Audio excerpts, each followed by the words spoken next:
Well, as we start 2022, some absolutely devastating poll numbers for Boris Johnson's Conservative Party. Hopefully this will serve as a bit of a wake-up call, because Delta poll show now that in red wall constituencies, Labour now have a 16 point lead over the Tories and a 5-point lead nationally.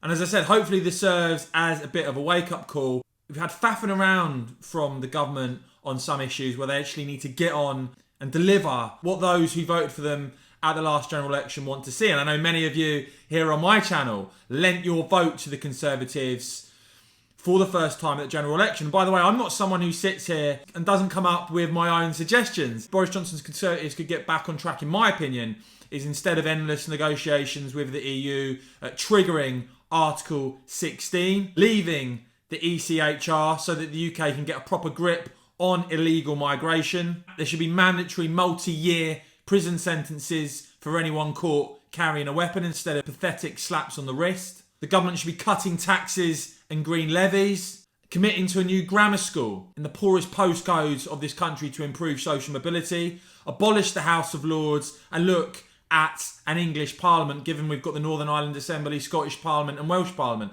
Those are my suggestions. Let me know what you make of those. But look, this Mail on Sunday poll is pretty horrendous for Boris Johnson's Conservative Party. As I said, 16 points behind now in the red wall constituencies. And this would mean, just to show you the scale of this, as the Mail report, this would mean the loss of more than 100 Tory seats. So around 100 Conservative MPs here would lose their seats in the next general election.